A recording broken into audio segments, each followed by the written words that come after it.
So today I'm going to show you how to make some tires, replica tires.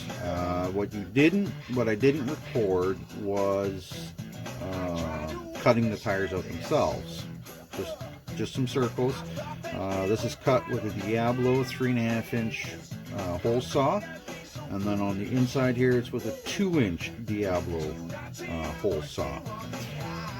Then you sand both sides and the top part here, and then what I do is I just take a pencil and I draw a line. Doesn't have to be anything fancy. I use my finger, and then I just run it along the side of the tire like this. I go all the way around, and I go all the way around that side. And you can also do a third one if you choose, like that. I don't, simply because when I'm using the tool to cut the line, I just gauge it in between the two distances. So I use two Dremels tools at the same time. This is just a regular Dremel 100, cheap little Dremel, whatever. It's got that kind of a head on it. It's like a little cutter head. And then I have the Milwaukee. I'm not too happy with this one right now. It's a little bit different, but it works. It does the trick. That's all that really matters, right? So I use this, just do the main lines on the outside. So here we go. I'll show you how I do this.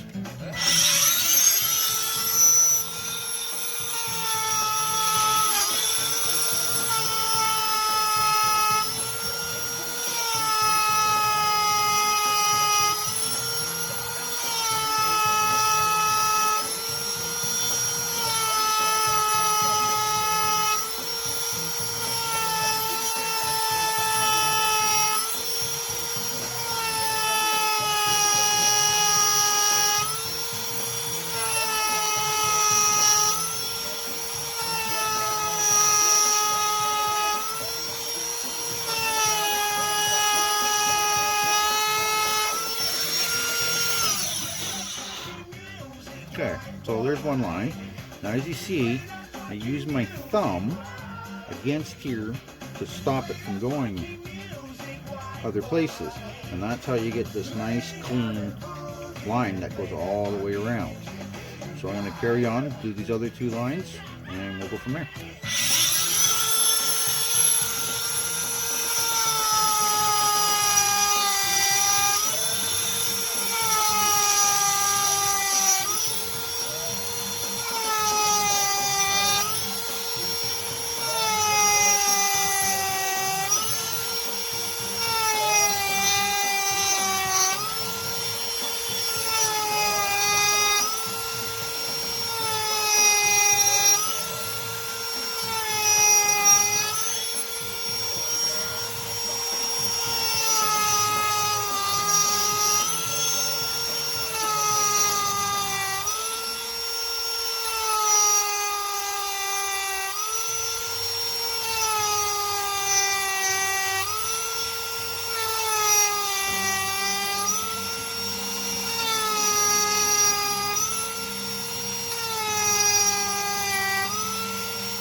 Now, as you can see, we got three nice lines going through this. Now, some replicas, depending on what you're making, this is perfectly acceptable. There's nothing wrong with that. That's your basic truck tire. I like to take it up another notch, so this is what I do for my steer tires. This is the tread that I put on for a steer tire.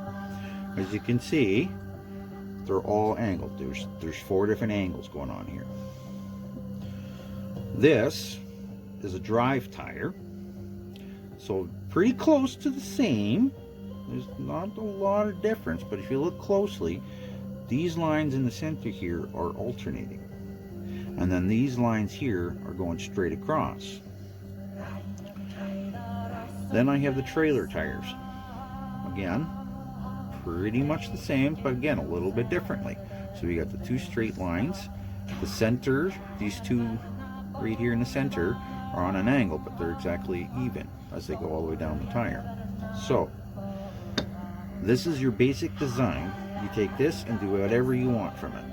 However you want to do your tread pattern, it doesn't matter. This is just how I do it.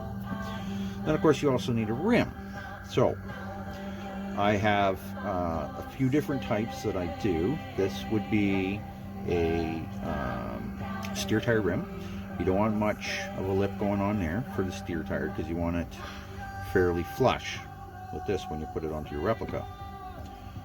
This is another form that I do. It's a lot more round on the inside. This is all indented. As you can see, it goes down in, and those lines, these holes go all the way through. So there's one style of rim for the tires. Two styles actually. Then I have a third style that I do here. Again, they're all pretty close, but they're all a little bit different. Whereas this one has a much higher raise on the rim itself, as you can see here. So it goes down. There's more of a bump on here. This one is more round. So it depends on what kind of a truck that you're making when you're making your replicas.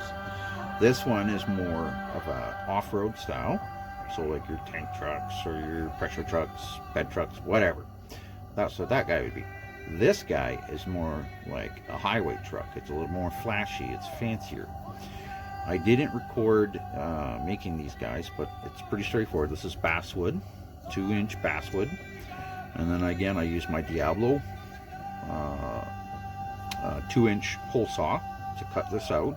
And then in here I used 1 5/8 inches to cut the center part here, and then I used a Forster bit drilled down, making it flush to this point here.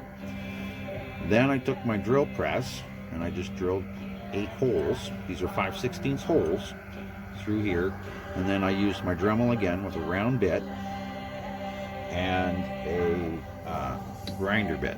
So this is just another, it's like I think they're called a rasp. And again, this is just basic Dremel, nothing fancy, doesn't have to be expensive.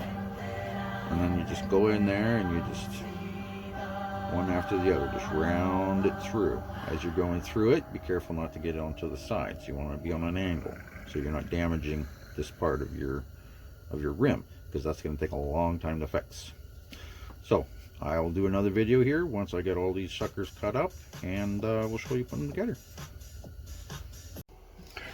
Okay, so now we're on to the second part, assembling our semi-truck tire wheels. So we got the rim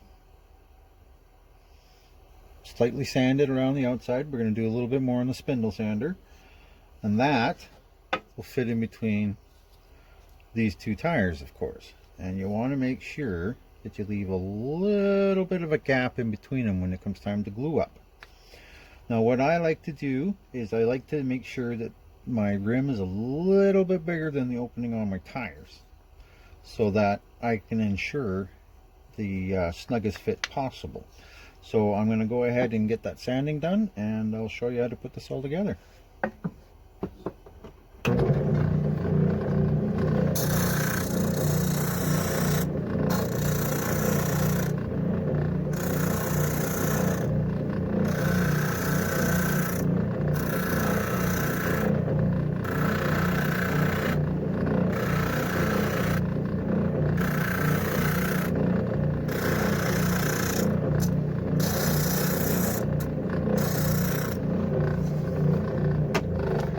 Another really important thing is to make sure that this guy is perfectly square, level, straight, however you want to look at it, for when it puts it into the tires. Because if it's not, if you get an eggshell or something like that, you're going to have tires going all over the place and it won't fit up nice and snug.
get to this point, see how it's just about in there perfectly. Like it's just a tiny 2-bit wide. The rim, be very careful with your next sanding. Do one round at a time.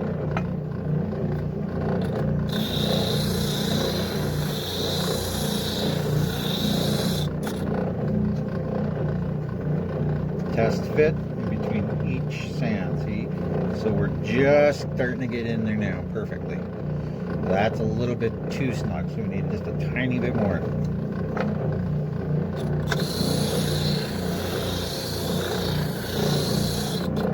One round at a time. And there you have it. A perfect rim that fits perfectly snug into the tire itself. Now I'm going to go ahead and finish doing the rest of these, and I'll be back to show you the next step.